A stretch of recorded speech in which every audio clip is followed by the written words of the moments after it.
कामचोर देवरानी। एक बार की बात है, सुषमा अपने पूरे परिवार के साथ खुशी खुशी मोहन नगर में रहती थी।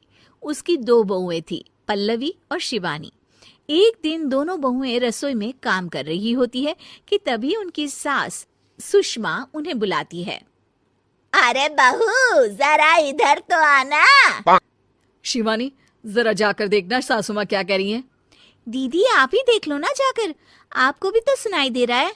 अरे मैं आटा गूंद रही हूँ ना, तुम चली जाओ। हाँ तो मैं भी तो सब्जी काट रही हूँ ना दीदी। अरे बहू जल्दी आओ।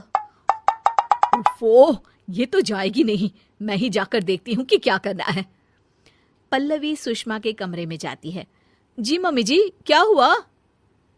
शाम को घर पर कुछ मेहमान आने वाले हैं, तो तुम अच्छा सा खाना बना लेना बहू।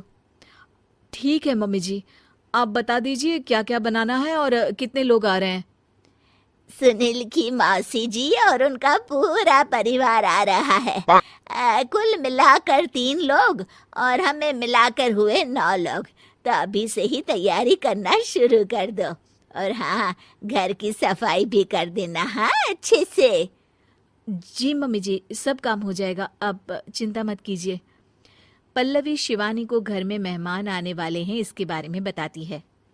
क्या 9 लोगों का खाना बनाना होगा, घर की सफाई करनी है? बाप रे, सासू माँ ने तो हमें घर की नौकरानी ही समझ कर रखा है। ऐसा नहीं बोलते शिवानी, हम इस घर की बहू हैं और घर के काम करना हमारा फर्ज है। दीदी तो है ही सासू माँ की चमची, जब देखो सासू माँ सासू माँ। मैं तो इतना सारा काम नहीं करने वाली। शिवानी कपड़े लेकर गमला साफ कर रही होती है और चक्कर आने का नाटक करने लगती है। मेरा सर चकरा रहा है। तभी वहां पल्लवी और सासू माँ जाते हैं। अरे बहू, क्या हो गया तुम्हें? मम्मी जी, बहुत तेज सर में दर्द हो रहा है। तुम एक काम करो शिवानी, आराम कर लो। नहीं नहीं दीदी, घर में मेहमान आने वाले हैं, मुझे आपकी मदद करनी चाहिए। अरे कोई बात नहीं शिवानी, तुम आराम कर लो, मैं सब काम कर लूंगी। ठीक है दीदी, अगर आप इतना कह रही हैं तो आराम कर लेती हूँ। शिवानी आराम से अपने कमरे में मैगजीन पढ़ रही होती है। इसे कहते हैं आराम की जिंदगी। इतना सारा काम। चलो सारा काम खत्म हो गया, शिवानी को देख आती हूँ। शिवानी अपने कमरे में ईयरफोन में गाने सुनते सुनते सो जाती है और उसके साइड में मैगजीन भी रखी होती है। पल्लवी वहां आ जाती है और वो सब देखती है। ओहो, तो मतलब सब काम चोरी का बहाना था। अभी बताती हूँ इसको। घर का सारा काम मुझे करना पड़ा और ये महारानी यहाँ मैगजीन पढ़ रही है, गाने सुन रही है। पल्लवी रसोई से एक प्लेट और चम्मच लेकर आती है और शिवानी को थाली बजाकर उठाने लगती है। शिवानी अचानक से उठती है।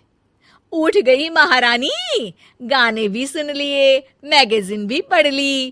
तुम तो बहुत बड़ी झूठी निकली शिवानी।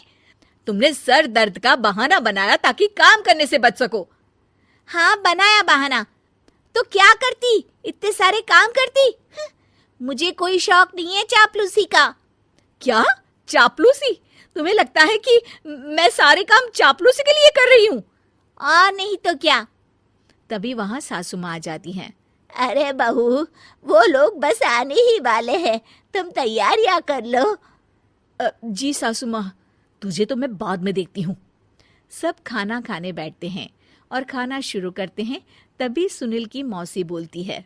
वाह भाई वाह, खाना तो बहुत ही अच्छा बना है सुषमा जी, एक एक चीज में क्या स्वाद है। ये सुनकर शिवानी मुंह बना लेती है।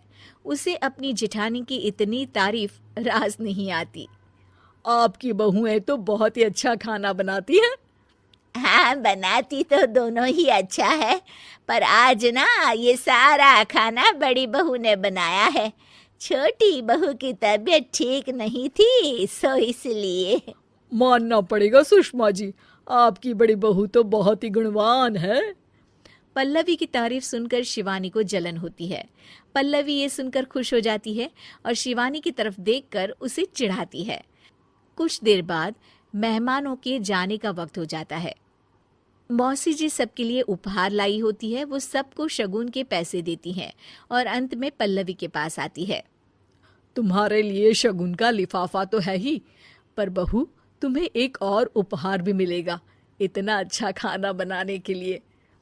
मौसी अपने सोने के कंगन निकालकर पल्लवी को पहना देती है। ये लो, ये मेरे मनपसंद कंगन है, अब से ये तुम्हारे हुए। धन्यवाद मौसी जी। ये देखकर शिवानी तो पूरी तरह से जल जाती है और गुस्से से रसोई में चली जाती है। तभी वहां पल्लवी आ जाती है और उसे अपने कंगन दिखाने लगती है। देवरानी जी, अब आपका सर दर्द ठीक तो है ना? मुझे लगता है कि अब सर दर्द शुरू हो गया होगा आपका।